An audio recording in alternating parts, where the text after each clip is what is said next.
రామమందిర నిర్మాణం అధికారిక నమూనాను అయోధ్య రామ జన్మభూమి ట్రస్ట్ విడుదల చేసింది. ప్రముఖ శిల్పి చంద్రకాంత్ సోంపుర ఆధ్వర్యంలో రూపుదిద్దుకున్నటువంటి ఈ ఆలయ నమూనా నగర ఆకారంలో ఉంటుంది. భారతీయ వాస్తు శిల్ప కళను ప్రతిబింబించేలా అయోధ్య రామమందిర ఆలయాన్ని నిర్మించనున్నారు. చంద్రకాంత్ సోంపుర దేశంలోని ప్రముఖ ఆలయాలకు ఆర్కిటెక్ట్గా కూడా పనిచేసిన అనుభవం ఉంది. అక్షర్ధామ్, సోమనాథ్ ఆలయాలు కూడా ఆయన ఆధ్వర్యంలోనే రూపుదిద్దుకున్నవి. ఈ నమూనా తయారీ పని 30 ఏళ్ల క్రితం విశ్వ హిందూ పరిషత్ నేత అశోక్ సింఘాల్ తనకు అప్పగించారని చంద్రకాంత్ సోంపుర చెబుతూ ఉన్నారు. కాలి అడుగులే కొలమానంగా ఈ అపురూప నమూనాను రూపుదిద్దడానికి తనకు 30 ఏళ్లు పట్టిందంటున్నారు చంద్రకాంత్ సోంపుర. ఇక సోంపుర ఇద్దరు కుమారులు నిఖిల్, ఆశిష్ కూడా ఈ మందిర నమూనా తయారీలో కీలక పాత్ర పోషించారు. 75 ఏళ్ల చంద్రకాంత్ సోంపుర వయోభారం కారణంగా ఇంటి నుంచే ఈ నమూనా తయారీలో పాలు పంచుకున్నారు. పూర్తి వాస్తు శాస్త్ర పద్ధతిలో నగర శైలిలో అయోధ్య రూపుదిద్దుకుంటోంది. ఆలయ నమూనాకు 1990లో జరిగిన అలహాబాద్ కుంభమేళాలోనే సాధు సంతులు ఆమోదముద్ర వేసినట్లుగా తెలుస్తోంది. ఈ నమూనాను బేస్ చేసుకునే దేశంలోని వివిధ ప్రాంతాల్లో రాతి కట్టడాలు, శిల్పాలు చెక్కడం కొన్నేళ్ల నుంచి సాగుతూ వస్తోంది. దాదాపు 40% రాతి చెక్కడం కూడా పూర్తయినట్లుగా తెలుస్తోంది. భూమి పూజ పూర్తయితే రేపు కేవలం 24 నుంచి 30 నెలల వ్యవధిలో ఈ నిర్మాణం పూర్తవుతుంది. మొత్తానికి అయోధ్యపురి సర్వాంగ సుందరంగా ముస్తాబైంది. నగర వీధులన్నీ కళకళలాడుతున్నాయి. ఇప్పటికే అధికారికంగా రేపు ప్రధాని మోడీ అక్కడికి వెళ్ళి భూమి పూజ కూడా చేయనున్నారు. దాదాపుగా దేశవ్యాప్తంగానే కాకుండా ప్రపంచవ్యాప్తంగా ఉన్న మొత్తం భారతీయులంతా కూడా ముక్త కంఠంతో అండ్ 1000 కళ్ళు పెట్టుకుని మరీ ఎదురు చూస్తున్నటువంటి ఘటన రేపు ఆవిష్కృతం కాబోతోంది అయోధ్య నగరిలో, అయోధ్యపురిలో. మరి ఈ సందర్భంలో ప్రముఖులతో ఒక చర్చా కార్యక్రమాన్ని నిర్వహిద్దాం. మనతో పాటు లైవ్లో సిద్ధంగా ఉన్నారు ఆచార్య ముదిగొండ శివప్రసాద్ గారు, కవి, రచయిత, అండ్ డాక్టర్ హనుమాన్ చౌదరి గారు ప్రజ్ఞభారతి చైర్మన్గా ఉన్నారు. అండ్ ప్రముఖులు చాలా విషయాల్లో వీరిద్దరూ కూడా చాలా గొప్పవారు. మరి వీరితో మాట్లాడదాం. అయోధ్యకి సంబంధించి మరిన్ని వివరాలు, అసలు గతంలో అంటే చరిత్రలో, పురాణ ఇతిహాసాల్లో ఏం చెప్పబడింది, అయోధ్య నగరికి ఇప్పుడు అంత ప్రాశస్యం అండ్ రామాలయ నిర్మాణం అనేక మంది వేల కళ్ళతో ఎదురు చూస్తున్నటువంటి ఈ నిర్మాణానికి సంబంధించి కూడా వారిద్దరితో మాట్లాడదాం. మీరిద్దరికీ కూడా సార్, హనుమాన్ చౌదరి గారు అండ్ శివప్రసాద్ గారు, ఇద్దరికీ కూడా మా చర్చలోకి స్వాగతం సార్. ముందుగా రేపు దేశం మొత్తం కూడా రామనామ జపం చేయడం మొదలు పెట్టేసింది. తప్పకుండా సార్. హనుమాన్ చౌదరి గారు, ముందుగా అంటే దేశం మొత్తం రామనామ జపం చేస్తోంది. శ్రీరాముడికి సంబంధించినటువంటి ఆ యొక్క ఆలయ భూమి పూజకు సంబంధించి అంతా కూడా దాదాపుగా నేను ఇంతకుముందు చెప్పినట్టే 1000 కళ్ళతో ఎదురు చూస్తున్నారు. ఏమిటి సార్ అయోధ్య పేరులో ఉన్న వైబ్రేషన్స్ ఏమిటి? అయోధ్య పేరులో ఉన్నటువంటి అద్భుతమైన ఆ యొక్క అంటే ఆ స్థల పురాణం కానీ, లేకపోతే ఆ స్థలానికి ఉన్నటువంటి ఇంపార్టెన్స్ ఏమిటి, ఎలా మాట్లాడుకోవచ్చు దీని గురించి? ఆ అయోధ్య యొక్క ప్రాముఖ్యం, ఔన్నత్యం ఎంత గొప్పది అంటే, అయోధ్య మన దేశంలోనే కాదు, థాయిలాండ్ దేశంలో కూడా ఒక అయోధ్య ఉన్నది. థాయిలాండ్ దేశంలో కూడా ఒక అయోధ్య ఉన్నది. అక్కడ ఒక రాష్ట్రానికి పేరు అయోధ్య అని. అక్కడ ఉన్నటువంటి చక్రవర్తి అంటే రాజుగారు రామ 1 2 3 4 5 6 ఇప్పుడు 8వ రాముడు. అంతా రామమయం, ఈ జగమంతా రామమయం అని తెలుగు నాట ఎప్పటి నుంచో మనం పాట పాడుకుంటూ ఉంటున్నాం అనమాట అండి. అటువంటి రాముడు అయోధ్యలో పుట్టడం, ఈ భారతదేశంలోని అయోధ్యలో పుట్టాడు. ఈ అయోధ్యను రాముడు మా దేశంలో పుట్టాడు, నేపాల్ కూడా అనుకుంటుంది, థాయిలాండ్ కూడా అనుకుంటుంది, ఇంకా ఎన్ని దేశాలు ఈ మహాత్ముడు మావాడు అని అనుకుంటారో మనం చెప్పలేమన్నమాట అండి. అది ఆయన యొక్క మహాత్మ్యము, అయోధ్య యొక్క ప్రాముఖ్యత. ఈ అయోధ్యలో రామాలయం ఉన్నది కొన్ని వందల సంవత్సరాల ముందు దాన్ని బ్రద్దలు కొట్టేసేసి అదే స్థానంలో ఒక మసీదును కట్టారు అనేది చారిత్రక సత్యము.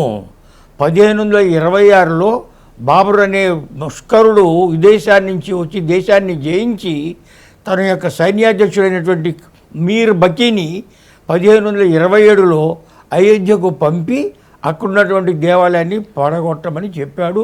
అతను అంటే మొదటి పానిపట్టు యుద్ధం సమయంలో అయోధ్యలో అవును, 1526లో ఫస్ట్ పానిపట్ వార్ జరిగింది. అవును సార్. ఇబ్రహీం లోడీకిన్ను బాబర్కున్ను. బాబర్ తన రాజ్యాన్ని ఢిల్లీలో స్థాపించి ఇంకా ఇతర ప్రదేశాలను జయించడం కోసం మీర్ బకీని అయోధ్యకు పంపాడు. అక్కడ అయోధ్యలో ఉన్నటువంటి రామాలయాన్ని, ఎందుకంటే ఈ తురుష్కుల యొక్క గొప్పతనం, విశిష్టత ఏమిటంటే దేవాలయాలని, ప్రార్థనాలయాల్ని పడగొట్టడం, అదే ప్రాంతంలో అటువంటి ఆసామాన్ని ఉపయోగించి ఒక మసీదును కట్టడం. ఈ మధ్య మనం చూస్తున్నాం టర్కీలో కూడా సోఫియా అనే దాన్ని పట్టణంలో ఒక క్రైస్తవ చర్చిని బద్దలు కొట్టేసేసి మసీదుగా చేశారు 1530 ఆ దశకంలో అనమాట అండి. ఎనీవే, ఈ అయోధ్య అనేది, అయోధ్య అంటే జయింపబడదానది, దాన్ని ఎవరు కూడా జయించలేరు. కొంతకాలం వీరు వారు ఆక్యుపై చేసినప్పటికీ కూడా తన స్వతంత్రం వస్తుంది అన్నారు.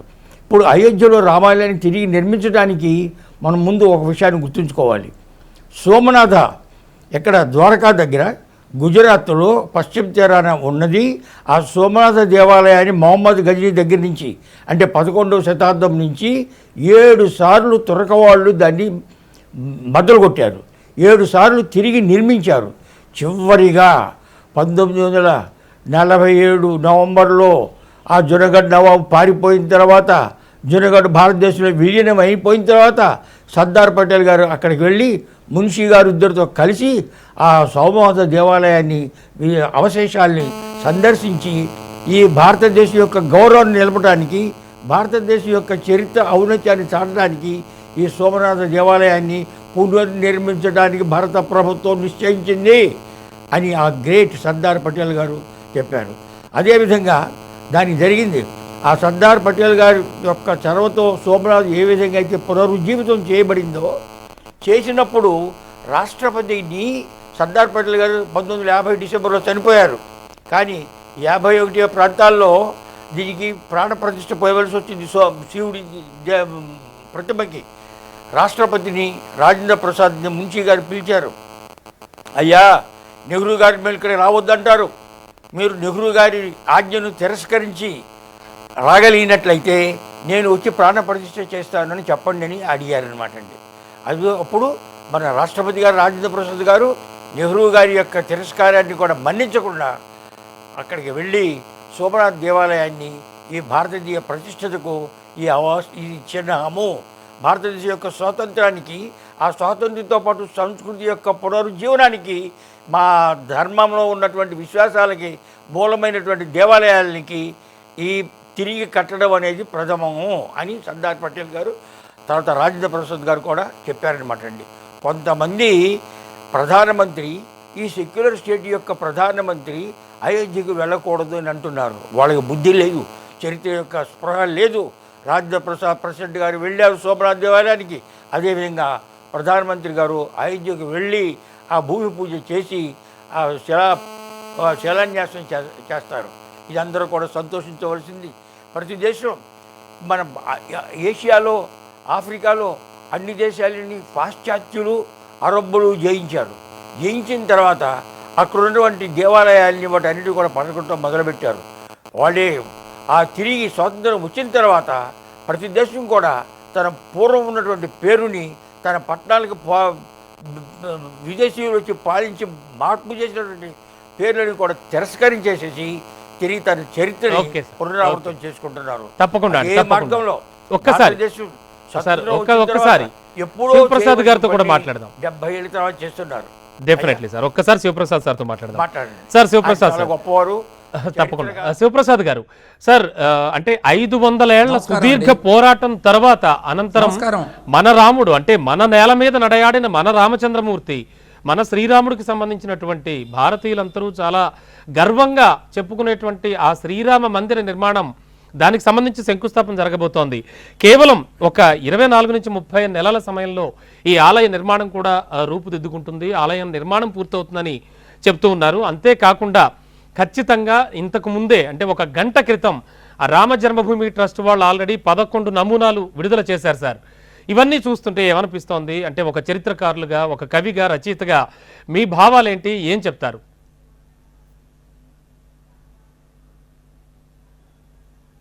నేను కొన్ని చారిత్రక అంశాలు మీ దృష్టికి తీసుకొస్తానండి. నా పేరు professor Mudigonda Sivaprasad, Osmania university, Hyderabad, Telangana. HMTV ప్రేక్షకులందరికీ కూడా హృదయపూర్వకమైనటువంటి శుభాకాంక్షలు. ఈనాడు ఈ చర్చా కార్యక్రమాన్ని ఇక్కడ ఏర్పాటు చేసిన వాళ్ళందరికీ కూడా ముందుగా నా ధన్యవాదాలు తెలియజేసుకుంటున్నాను. ఇక్కడ కొద్దిగా చారిత్రక అంశాలు మీ దృష్టికి తీసుకొస్తాను.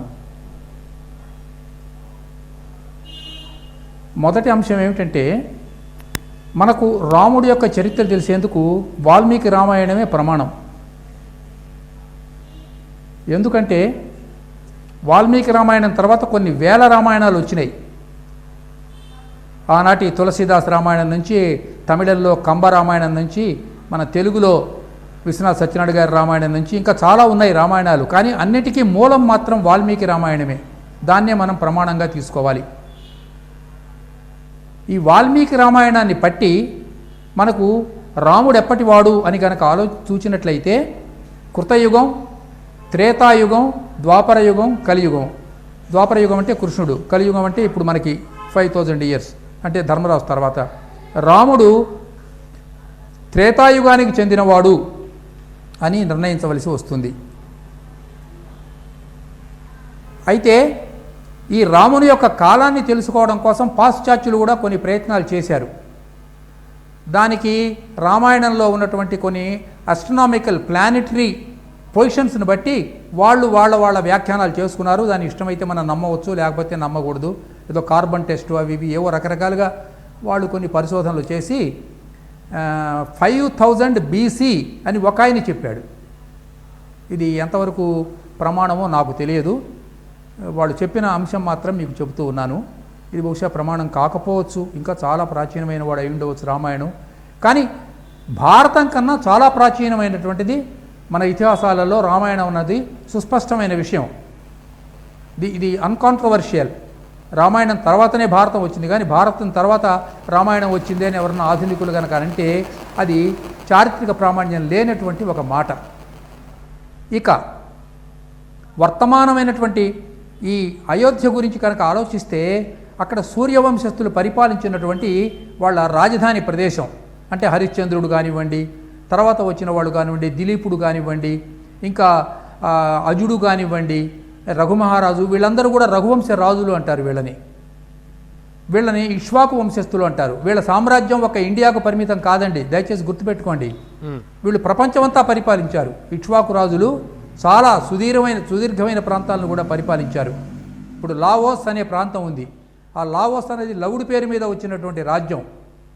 ఇలాగ కుష్ అనే ప్రాంతం ఒకటి కనపడుతుంది, అలా కుషుడు పేరు మీద వచ్చినటువంటి ప్రాంతం.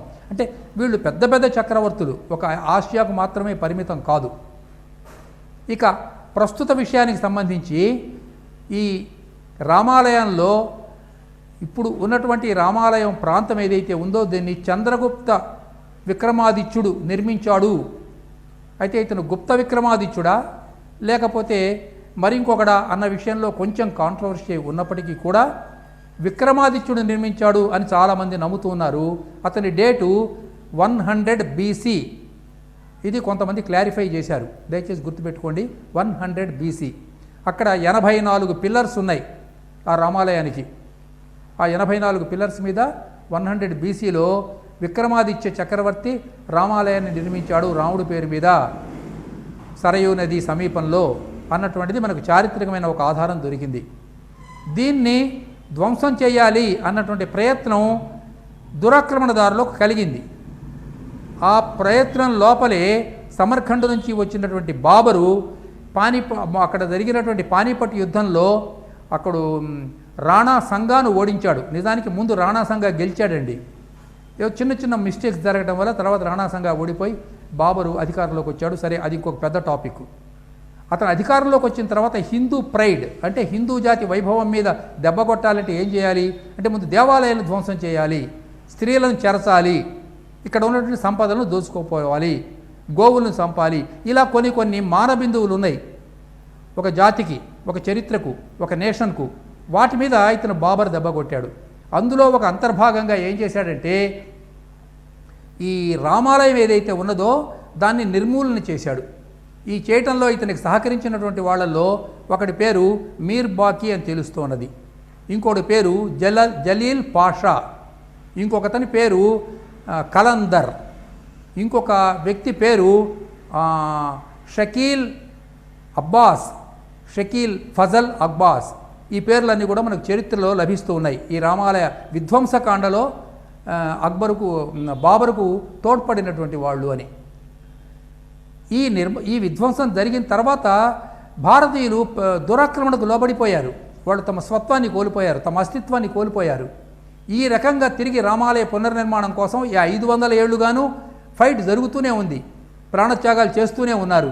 అయితే మన దురదృష్టవశాత్తు ఢిల్లీలో ఉన్నటువంటి రాజులు ఎవరైతే ఉన్నారో వాళ్ళు ఇప్పటి వరకు అంటే 2014 వరకు కూడా విదేశీయుల కిందనే మనం లెక్కించవలసి వస్తుంది. అప్పటి నుంచి బాబర్ కాలం నుంచి 2014 వరకు ఉన్నటువంటి రాజులు అందరూ కూడా స్వతంత్ర భారతం వచ్చిన తర్వాత కూడా ఉన్నటువంటి రాజులు వాళ్ళు విదేశీయులకు బానిసలుగా ఉన్నటువంటి వ్యక్తులే. కాబట్టి రామాలయ నిర్మాణాన్ని అడ్డుకోవటం, ఉత్తరప్రదేశ్లో ముఖ్యమంత్రులుగా ఉన్నటువంటి వాళ్ళు రామభక్తులను కాల్చి చంపటం, ఇవన్నీ కూడా చరిత్రలో మనం చూస్తూ వచ్చాం. ఈ సుదీర్ఘమైన పోరాటంలో వేలాది మంది ప్రాణత్యాగాలు చేసిన తర్వాత తమ భారతీయ మానబిందువులను, శ్రీరాముని యొక్క వారసత్వాన్ని, ఆయన యొక్క ప్రభుత్వాన్ని, ఇహమునకు పరమునకు కావలసినటువంటి ఆ పరమదైవాన్ని తిరిగి పునరుద్ధరించుకోవాలి అన్నటువంటి ఒకనొక కోరిక చేత రామాలయ నిర్మాణానికి నరేంద్ర మోడీ గారు అధికారంలోకి వచ్చిన తర్వాత బలవంతంగా కాకుండా చట్టబద్ధంగా, అంటే సుప్రీంకోర్టు తదితరమైనటువంటి వాళ్ళు, ఇతర లిటిగేషన్స్ ఏవైతే ఉన్నాయో వాళ్ళందరినీ మెల్లిమెల్లిగా ఒక్కొక్కటి ఈ ఉల్జన్ అంటారు, చిక్కుముడిని విడదీసుకుంటూ చివరికి ఇప్పటికీ ఈ సుముహూర్తం రావడానికి అవకాశం ఏర్పడిందండి.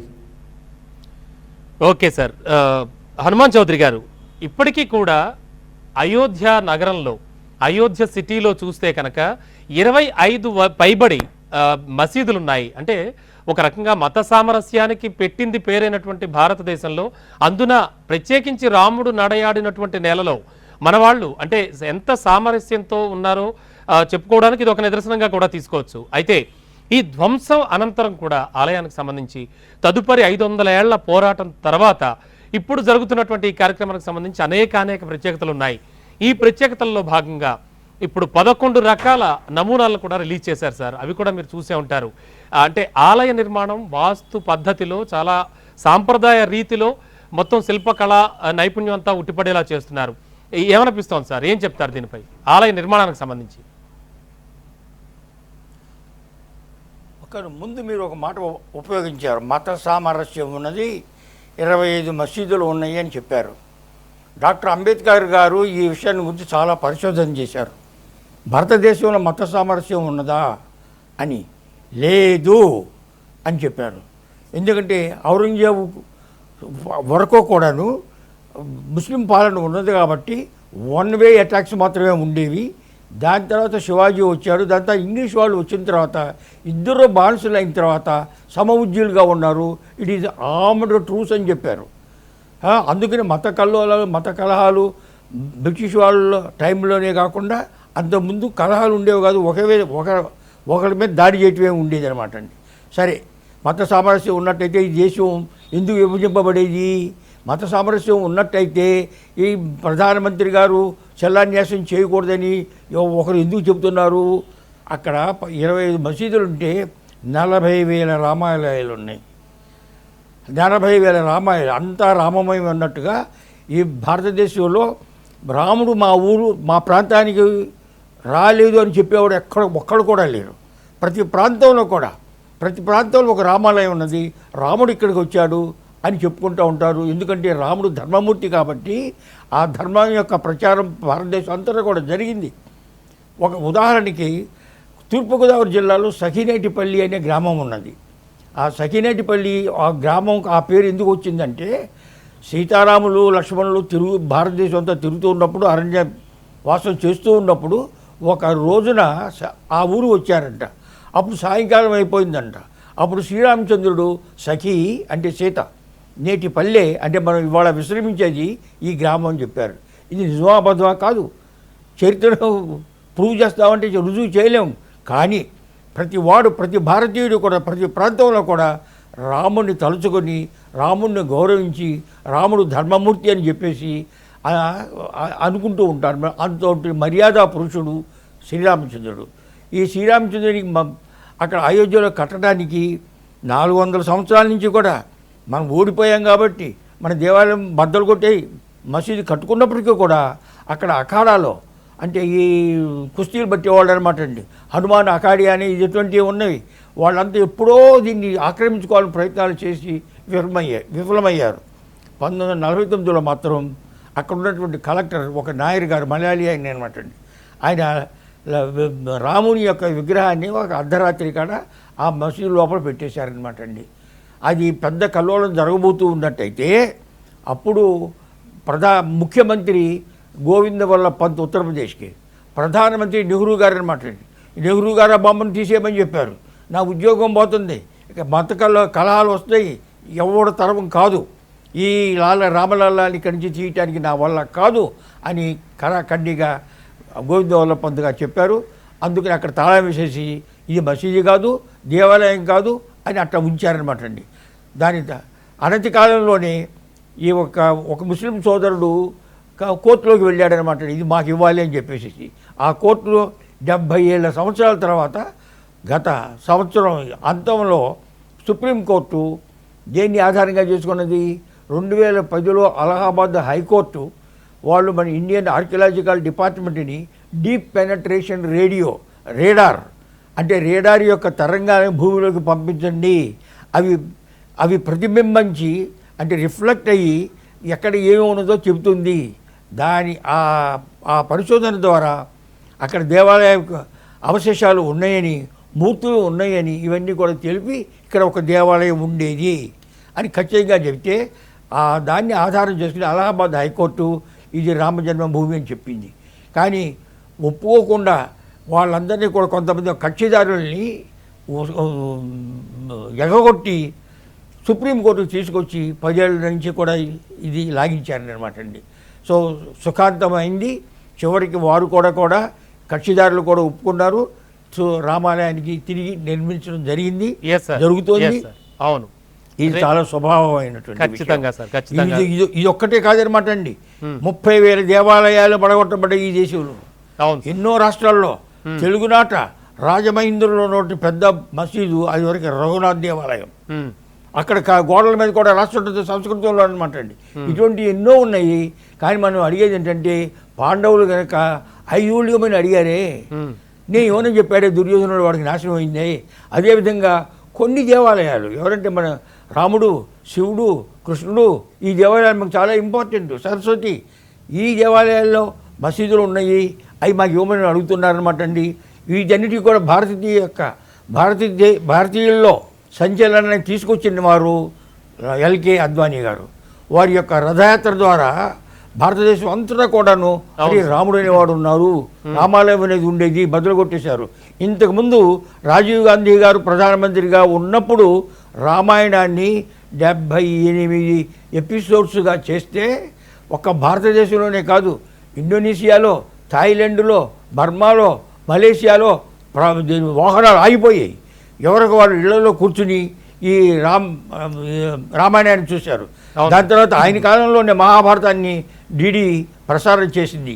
ఈ రెండింటి వల్ల భారతీయుల్లో అరే మన సంపద ఈ విధంగా ధ్వంసం చేయబడింది, తిరిగి నిర్మించుకోవాలనేటువంటి వస్తే అది కూడా చాలా తోడ్పడ్డాయి.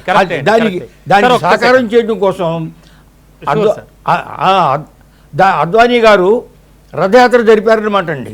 దూరదర్శన్ ద్వారా సెక్యులర్ గవర్నమెంట్ అయినప్పటికీ కూడా రాజీవ్ గాంధీ గారు రామాయణ మహాభారత ప్రసారాల వల్ల భారతీయుల్లో ఒక ఉత్సాహాన్ని, ఒక ఆశయాన్ని చాలా హెల్ప్ అయింది. మన సంపద ఒక్కసారి శివప్రసాద్ గారితో మాట్లాడదాం. చాలా హెల్ప్ అయింది అనమాట అండి. ఒక్కసారి శివప్రసాద్ గారితో మాట్లాడదాం.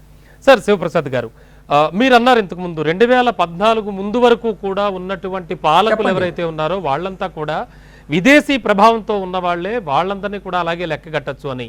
అయితే ఒక్కసారి ఈ విషయాలన్నీ పక్కన పెట్టి కొంచెం రాజకీయానికి సంబంధించి, పాలిటిక్స్కి సంబంధించి మాట్లాడుకుంటే ప్రతి భారతీయుల్లో అంతర్లీనమై అంతర్గతంగా ఉండేటువంటి హిందుత్వ అనేటువంటి, నేను హిందువుని అనేటువంటి ఆ ఫీలింగ్ని రెచ్చగొట్టడానికి, ఆ ఫీలింగ్ను వాళ్ళలో మరింత ఎక్కువ చేయడానికి ఒక పార్టీ మీన్స్ బీజేపీ ఖచ్చితంగా వాడుకుని ఈ రామాలయ నిర్మాణం అనేటువంటి విషయాన్ని, అయోధ్య అంశాన్ని తెరపైకి తెచ్చి తద్వారా గెలిచింది. ఒకప్పుడు 2 సీట్లతో మాత్రమే ఉండేటువంటి ఈ బీజేపీ ఇప్పుడు పరిపాలించే స్థాయికి వచ్చింది అనేటువంటి ఒక వాదన కూడా విపరీతంగా వినిపిస్తోంది. మీకు కూడా చాలా తెలుసు ఆ విషయంలో. అంటే దీన్ని రాజకీయ కోణం నుంచి చూస్తే కనుక ఏమని చెప్తారు మీరు?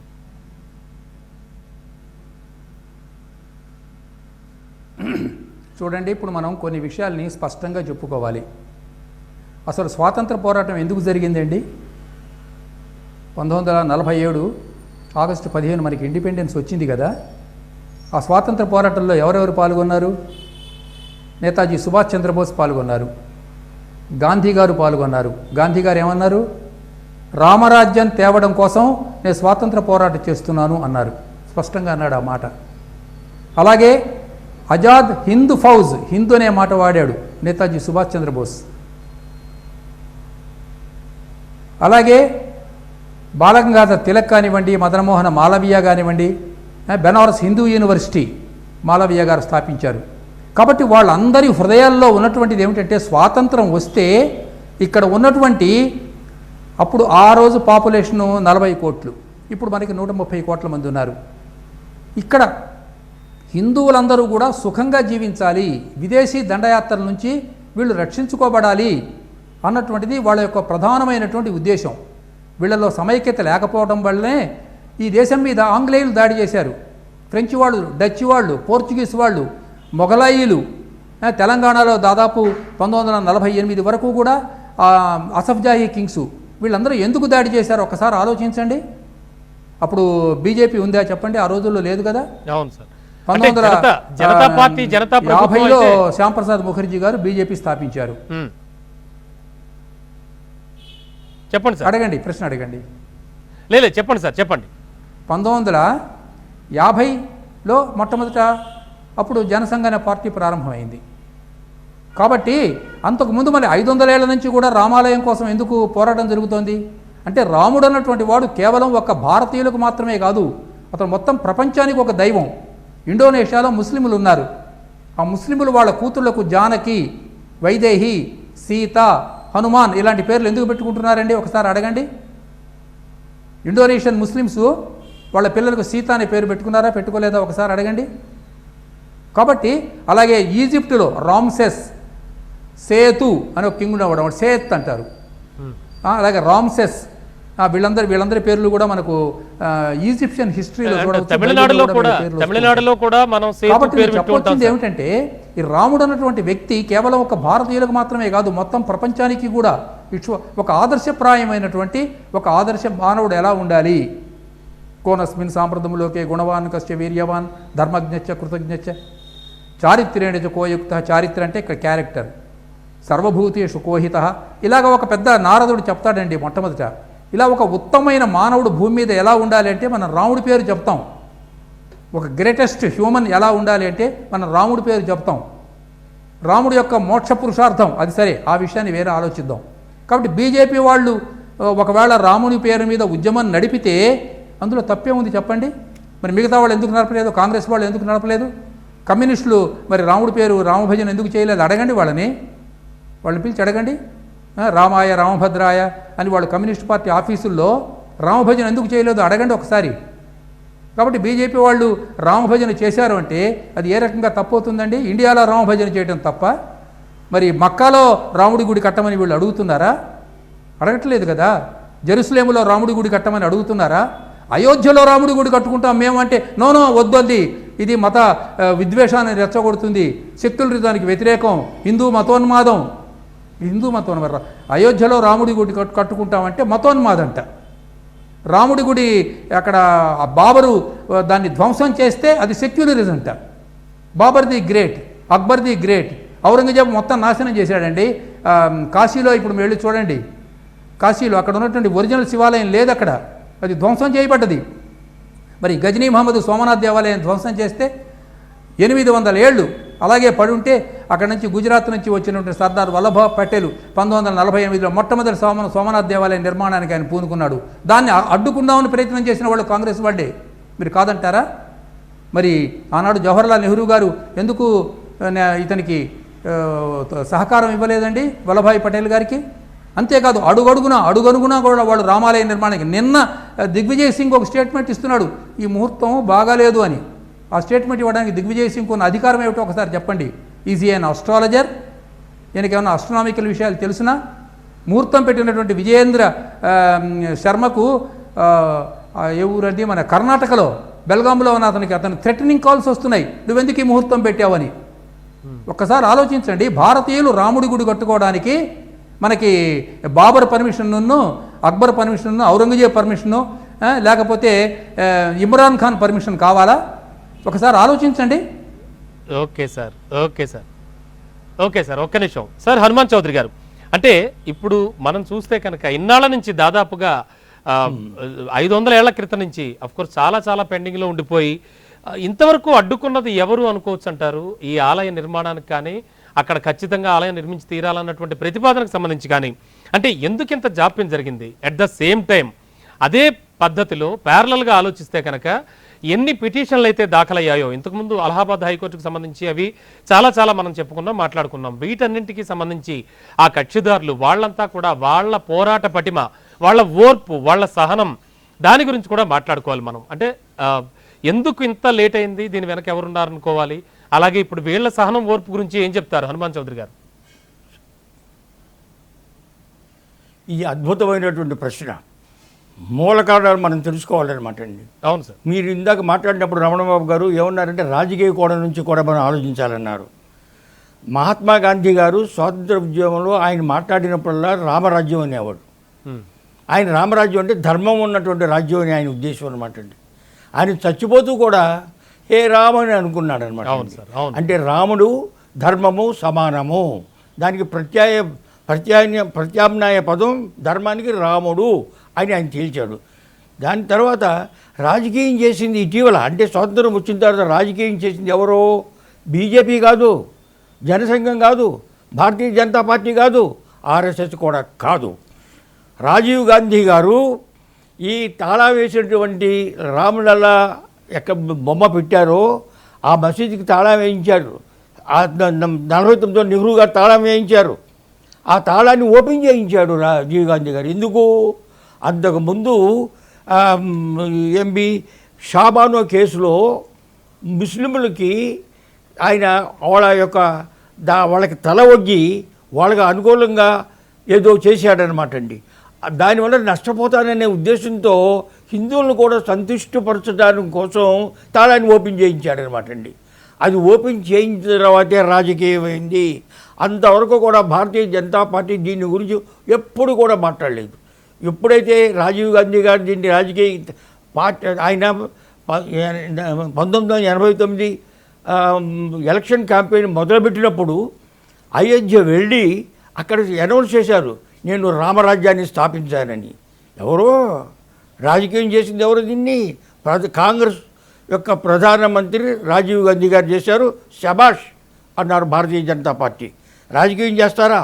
భారతీయులకి అందరికీ ఆరాధ్య దైవం రాముడిని రాజకీయం చేసినట్టయితే ఆ రాముడే విజయం పొందాడనే ఉద్దేశంతో వచ్చిన ఎలక్షన్ అంతకుముందు 285 వచ్చినాయి, దాని తర్వాత 120 వచ్చినాయి, దాని తర్వాత 190 వచ్చినాయి, దాని తర్వాత 282 వచ్చినాయి, ఇప్పుడు 304 వచ్చినాయి అనమాట అండి. ఎందుకంటే భారతీయ ధర్మాన్ని ఎవరైతే పోషిస్తారో, ఎవరైతే ఇది ఉత్కృష్టమని చెప్తారో, దాన్ని రక్షిస్తారో వాళ్ళకి రామమయమైనటువంటి భారతదేశంలో భారతీయులంతా కూడాను ఎక్కువ మంది ఓటు వేస్తున్నారు. దీన్ని అడ్డుకుంది ఎవరు అని అడుగుతున్నారు అన్నమాట. ఇంతకాలం నుంచి అడ్డుకుంది ఎవరు అంటే ప్రముఖంగా కమ్యూనిస్టులు. దీన్ని అడ్డుకున్నది ఎవరంటే జవహర్లాల్ నెహ్రూ యూనివర్సిటీలో ఎవరైతే తమంతకు తాము ఎమినెంట్ హిస్టారియన్స్ అని చెప్పుకుంటున్నారో, రోమేలా థాపర్ ఇత్యాదులు అన్నమాట అండి, వాళ్ళంతా కూడా ముస్లింని ఎగదోసి ఇన్సైట్ చేసి మాది కాదు, అసలు రాముడు లేడు లేడని చెప్పారండి కమ్యూనిస్టులు. ప్రూవ్ చేయమని చెప్తున్నారనమాట అండి. రాముడు ఉన్నాడనేవాడు ప్రూవ్ చేసినట్టయితే దాని తర్వాత ఇక్కడ మందిరం ఉందా లేదా అని చెప్తూ ఇటువంటి ప్రొవోకేటివ్ స్టేట్మెంట్స్ ఇస్తూ ముస్లింలు ఒకప్పుడు వాళ్ళు సంజావుతానికి అంటే అంగీకారానికి వద్దామని అనుకుంటే మీరు రావద్దని అని ఈ హిస్టారియన్స్ చెప్పారనమాట అండి. దీన్ని రాజకీయం ఎలా చేశారంటే అద్వానీ గారు ఎప్పుడైతే రాజీవ్ గాంధీ గారు దీన్ని రాజకీయం చేశారో మంచి మాకు ఆయుధం దొరికింది. ఇంతకాలం వరకు కూడా హిందువులని చెప్పుకోవడానికి ప్రజలు సిగ్గుపడుతున్నారు. స్వాతంత్రం రాకముందు ప్రతి స్వాతంత్ర్య వీరుడు కూడా నేను హిందువులని చెప్పుకున్నాడు. మాలవ్య మదన్మోహన్ మాలవ్య గారు, బాలగంగాధర్ తిలక్ గారు, లాలా లజపతి రాయ్ గారు, అరవింద్ ఘోష్ గారు, చివరికి సుభాష్ బోస్ కూడా వీళ్ళంతా కూడా మేము హిందువులము, ఇది భారతీయులు అని చెప్పుకున్నారు. కానీ నెహ్రూ గారి వచ్చిన తర్వాత, వారి రాజ్యం వచ్చిన తర్వాత, సర్దార్ పటేల్ గారు చనిపోయిన తర్వాత హిందువులని చెప్పుకోవడం ఆగిపోయింది అనమాట అండి. మేము ముసల్మాన్లని చెప్పుకుంటున్నాం, ఈ క్రైస్తవులని చెప్పుకుంటాం, కానీ హిందువుని చెప్పుకుంటే సిగ్గు వేస్తుంది. ఎందుకంటే పాఠ్యాంశాల్లో విద్యలో హిందువులు అన్ని తీసేశారు. మహాభారతం అంటే హిందుత్వం, మా రామాయణం అంటే హిందుత్వం అని చెప్పారనమాట అండి. హిందూ అనే పదం 1,00,000 శ్లోకాలు మహాభారతం ఒక్క చోట కూడా లేదు. 24,000 శ్లోకాలు ఉన్నటువంటి రామాయణంలో హిందూ అనే పదం ఒక్కడ కూడా లేదు. ధర్మం ధర్మం ధర్మం అనే ఉందన్నమాట అండి. హిందూ అనే పదం 1338లో విద్యారణ్య స్వామి హరిహర బుక్కరాయల్ని తురకంలో నుంచి హిందువులకు తీసుకొచ్చిన తర్వాత హిందూ ధర్మ సంరక్షణార్థాయ స్థాపయామహ అని విజయనగర సామ్రాజ్యాన్ని స్థాపించారనమాట అండి. సో రాజకీయం చేసింది ఎవరంటే లబ్ధి పొందడానికి, ముస్లింల యొక్క ఓట్లు పొందడానికి పుట్టినప్పటి నుంచి భారతదేశానికి వ్యతిరేకంగా పనిచేస్తున్నటువంటి హిందువులంటే అసహించుకున్నటువంటి ఎక్కడైతే హిందువులు ఉంటారో అక్కడ కమ్యూనిజం రాదనే ఉద్దేశంతో 1925లో ప్రారంభించినటువంటి కమ్యూనిస్ట్ పార్టీ ఇప్పటికీ కూడా చీలికలైపోయి స్టేట్మెంట్ల పార్టీగా తయారైంది. వాళ్ళు వ్యతిరేకిస్తూ ఉన్నదండి. వాళ్ళు ముస్లింని ఒకప్పుడు ముస్లింలు సంజావుతాకు వచ్చారు కానీ వెళ్ళొద్దన్నారు. ఎలాగంటే అలహాబాద్ హైకోర్టు తీర్పు ఇచ్చింది కదా, ఇక్కడ జన్మభూమి దేవాలయం ఉందని. ఆ తీర్పుని దాని మీద సవాల్ చేయించారు. ఎవరు చేయించారు? సవాల్ చేయించింది కమ్యూనిస్టు సవాల్ చేయించారనమాట అండి. అందుకని దీనికి 10 ఏళ్ళు పట్టింది. అక్కడ సైంటిఫిక్ ప్రూఫ్ ఉన్నప్పటికీ కూడా చివరికి ఒక వర్గం ముస్లింలో లేదు, మాకు వేరే చోట ఇవ్వండి, ఇక్కడ రామభూమిని కట్టుకోమంటే వద్దు, మీరు అట్లా అంటానికి వీలేదని చెప్పింది ఎవరంటే ఈ మార్క్సిస్టులు, సెక్యులరిస్టులు, ఇంటెలెక్చువల్స్, లెఫ్ట్ లిబరల్ అని మాట పూసుకునే వాళ్ళు వీళ్ళనమాట అండి.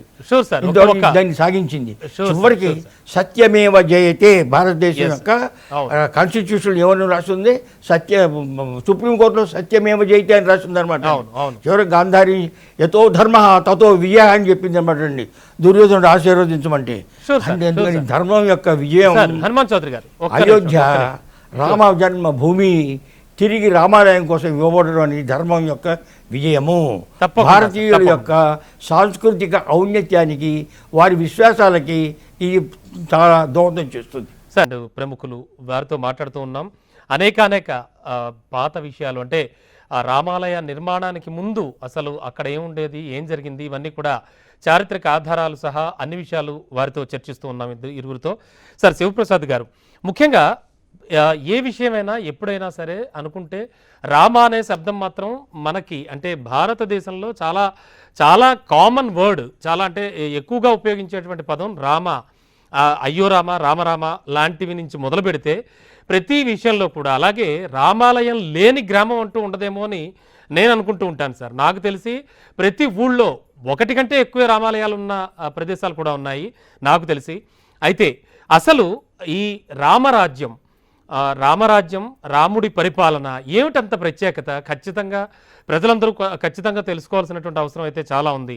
ఎందుకు అన్ని ప్రత్యేకతలు ఆ రామరాజ్యంలో ఉన్నాయి?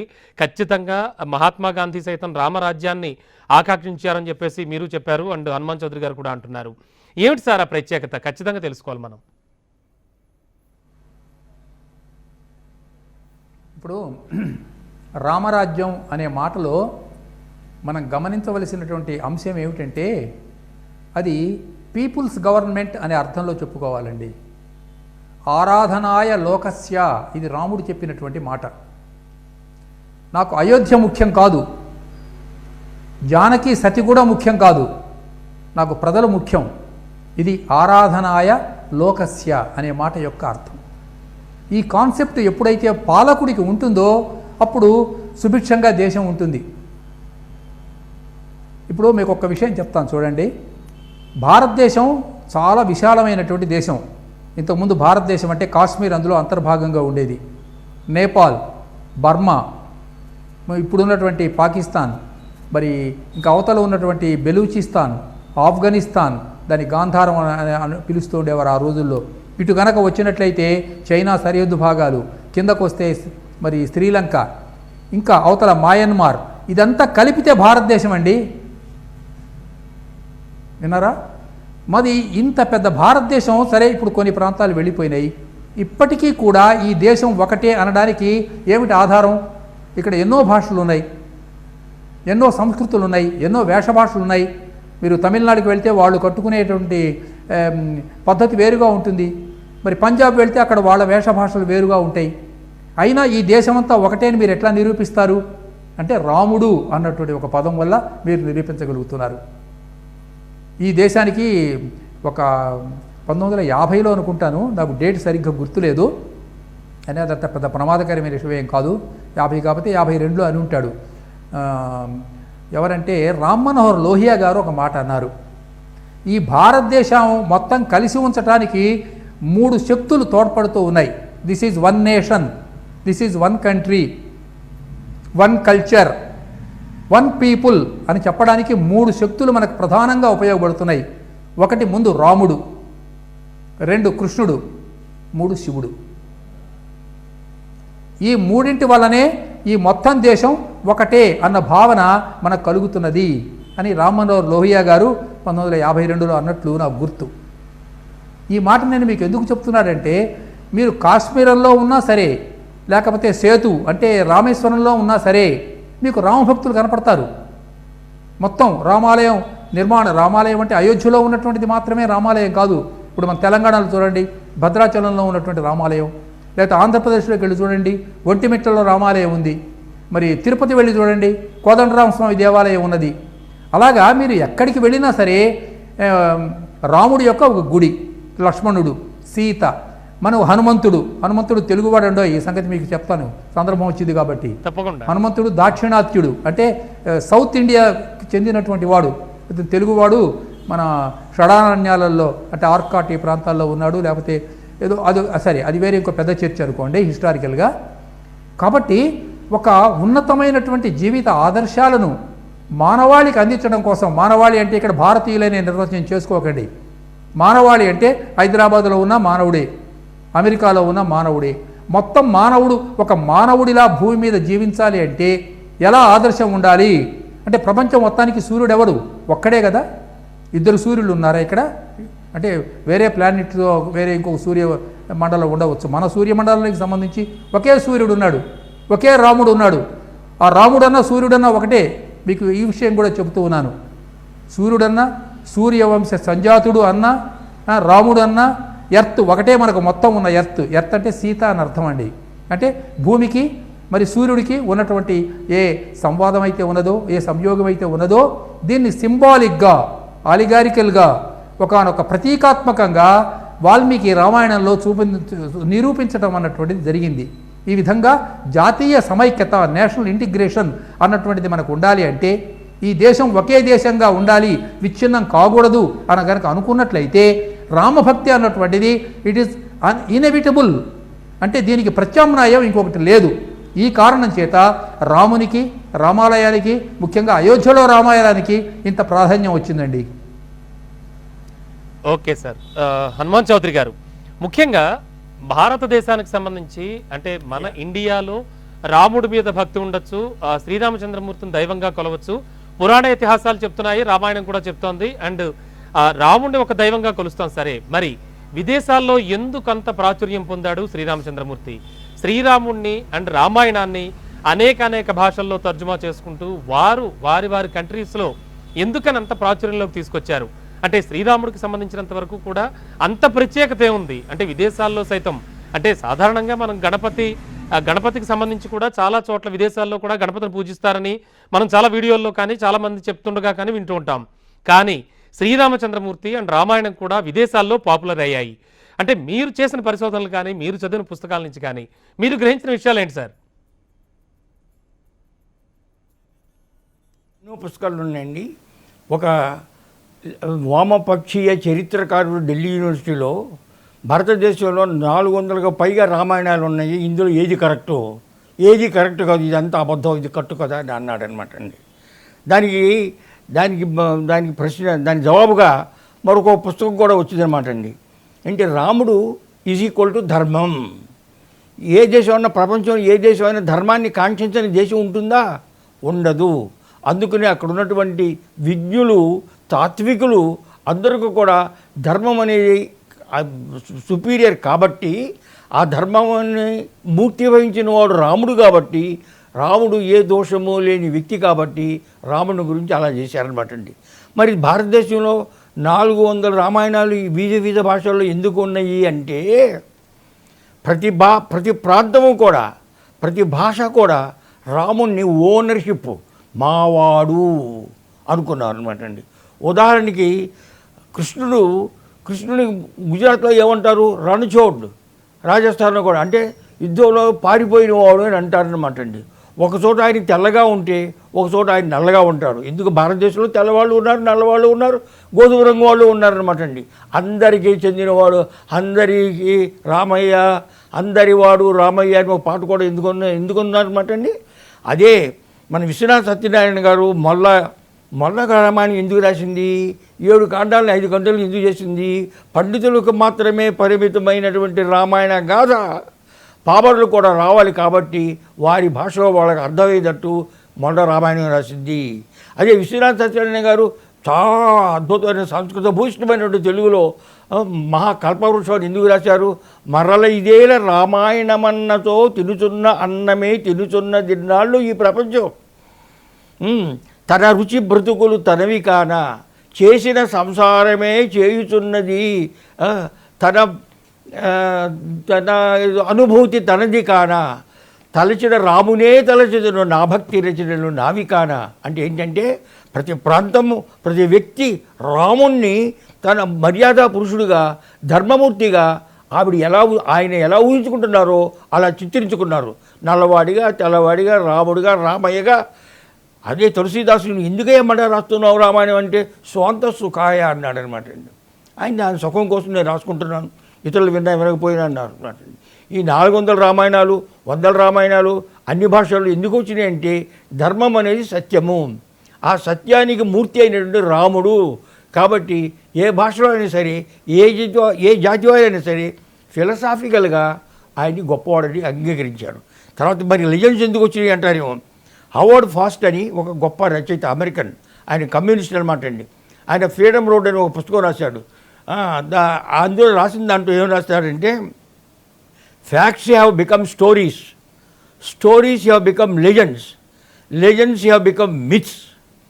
అది రాముడు మైథాలజీ ఎందుకు వచ్చిందని చాలా ఎన్నో కట్టుకథలు దాని చుట్టూ ఆవరించి ఉన్నాయన్నమాట అండి.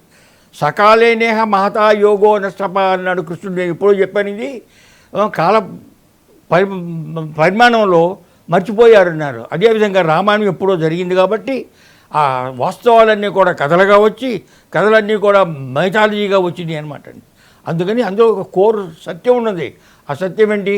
రాముడు ధర్మమూర్తి, రాముడు తప్పు చేయనివాడు, ఏకపత్ని వ్రతుడు. చివరికి విభీషణుడు ఏమన్నాడంటే, ఒకప్పుడు అక్కడ శ్రీలంకలో రాముడు గారు, రావణుడు కనుక సీతను మీకు అప్పగించినట్టయితే ఏం చేస్తారు అన్నాడు. అంత పని జరిగినట్టయితే రావణుని అయోధ్యకు రాజుగా చేస్తానని అన్నాడు. అంటే ఎవరైనా తప్పు చేసి పరితపించి పశ్చాత్తాపం కనుక పొందినట్లయితే వారిని కూడా క్షమిస్తానన్నాడు. అది రాముని యొక్క గుణము. అటువంటి గుణాలని అందరూ కూడా ఆకర్షితులను షూర్ సార్ ప్రతి ప్రాంతంలో వారి భాషకు అనుగుణంగా ఎన్నో వందల అండ్ సార్, మనం సమయాభావం వల్ల ఎక్కువగా మాట్లాడలేకపోతున్నాం. ఇంకా చాలా విషయాలు ఉన్నాయి మీ నుంచి రాబట్టుకునేవి, మీరు చెప్పగలిగినవి. అయితే ప్రస్తుతానికి మనకి ఎంతో సమయం లేదు కాబట్టి చివరిగా శివప్రసాద్ గారితో ఒకసారి మాట్లాడి మనం ఈ చర్చా కార్యక్రమం ముగిద్దాం.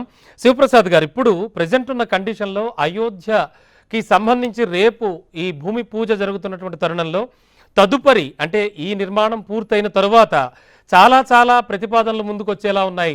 సపోజ్ కాశీ కానివ్వండి, ఇంకా చాలా ఆలయాలకు సంబంధించి కూడా ప్రతిపాదనలు వస్తూ ఉన్నాయి, వస్తూ ఉంటాయని చెప్పేసి కూడా అంటూ ఉన్నారు చాలా మంది ప్రముఖులు. అంటే దీనిపై ఏమనుకోవచ్చు అంటారు?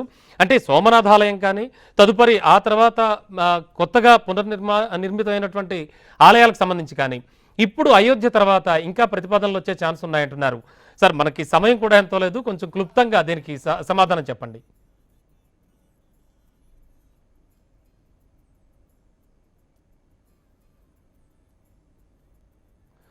ఓకే సార్, హనుమాన్ చౌదరి గారు ఏం చెప్తారు? ప్రస్తుతానికి ఈ అయోధ్య తర్వాత కాశీ కానీ ఇంకా తదుపరి చాలా ఆలయాలన్నీ కూడా ఈ ప్రతిపాదనలు ముందుకు వస్తున్నాయి, వాటిని కూడా పునర్నిర్మించాలని, వాటికి పునర్వైభవం తీసుకురావాలని. ఆ ఆన్సర్ చెప్పండి, దాంతో ముగిద్దాం. సరి అయినదే, అది ఆకాంక్ష సరి అయినదే. ప్రపంచవ్యాప్తంగా ఇదే జరిగింది. ఒక దేశాన్ని బ్రిటిష్ వాళ్ళు ఆక్రమించి పేరు ఐవరీ కోస్ట్ అని పెడితే స్వాతంత్రం వచ్చిన తర్వాత అసలు ఆఫ్రికన్ పేరు ఘనా అని ఆ దేశాన్ని ఘనా అంటున్నారు. అదేవిధంగా ఒక తెల్లవాడు పాలించినటువంటి పేరు పెట్టారు ఆ దేశానికి రొడీషియా అని. రొడీషియా పేరు తీసేసి జింబాబ్వే అని పెట్టారు. ఈ విధంగా బర్మా అనే పేరు తీసివేసి మియన్మార్ అని చెప్పారు. అందుకని స్వాతంత్రం వచ్చిన తర్వాత విదేశీ పాలకులు వచ్చి ధ్వంసం చేసినటువంటి కట్టడాలను గురించి కానీ పేరు మార్పులు కానీ వీటన్నిటిని సరిచేయాలనేది ప్రపంచవ్యాప్తంగా స్వతంత్రం పొందినటువంటి ఈ వలస రాజ్యాల నుంచి విముక్తి పొందినటువంటి మనుషులు దేశాలు కోరుకుంటున్నాయి. కాబట్టి దేశంలో 30,000 దేవాలయాలు బద్దలుకొట్టబడి కొన్ని వేల దేవాలయాలు ఆ దేశంలోనే మాస్కులు రావటాన్ని ఎవరు కూడా సమర్థించలేరు. ఎవరైతే మేము భారతీయులం కాము, మేము వేరే జాతి వాళ్ళం, ఈ దేశాన్ని విభజించి మాకు ఇవ్వండి అన్నారో వాళ్ళకి ఎటువంటి హక్కులు ఉండాలి ప్రశ్నార్థకమైనమాట అండి. భారతీయులు హిందువులు ఎంతో సహనశీలురు. షూర్ సార్ శివప్రసాద్ గారితో ఒక్క విషయం మాట్లాడి మనం ఈ చర్చా కార్యక్రమం ముగిద్దాం. సార్, శివప్రసాద్ గారు, ఇంత ఆర్భాటంగా ఇంత అంటే భారతీయులు ప్రతి ఒక్కళ్ళు కోరుకునే విధంగా రేపు ఆలయ భూమి పూజ అయితే జరగబోతోంది, శంకుస్థాపన కార్యక్రమం అయితే జరగబోతోంది. దీనికి సంబంధించి చివరిగా ఏం చెప్తారు సార్? అవును, రేపు భూమి పూజ జరుగుతున్నప్పుడు దయచేసి వినండి. ఇండియాలో ఇండియన్ రేషన్ కార్డు ఉన్నటువంటి వాళ్ళు, అంటే ఇండియన్ పౌరసత్వం ఉన్నటువంటి వాళ్ళు 130 కోట్ల మంది కూడా రేపు ఉదయం జై శ్రీరామ్ అనాలి. అందరూ తమ ఇంటి ముందు ముగ్గులు వేసి రాముడికి నమస్కారం పెట్టాలి. ఎందుకంటే రాముడు ఒక మతానికి చెందినవాడు కాదు, దయచేసి గుర్తించండి. He is the soul of India.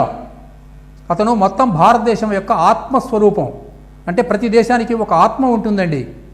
మనకి శరీరంలో ఇప్పుడు నేను మాట్లాడుతున్నాను కదా, ఒక జీవుడు ఉన్నట్లే ఒక నేషన్కు కూడా ఒక సోల్ ఉంటుంది.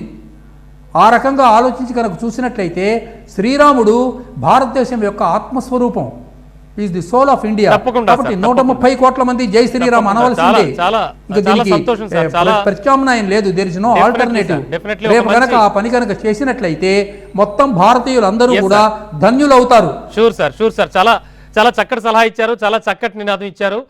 చర్చలో పాల్గొన్నందుకు చాలా మంచి విషయాలు చెప్పారు ప్రేక్షకులందరికీ కూడా. థ్యాంక్ యూ సో మచ్ అండి, హనుమాన్ చౌదరి గారు అండ్ ఆచార్య ముదిగొండ శివప్రసాద్ గారు, ఇద్దరికీ కూడా thank you sir. Thank you so much.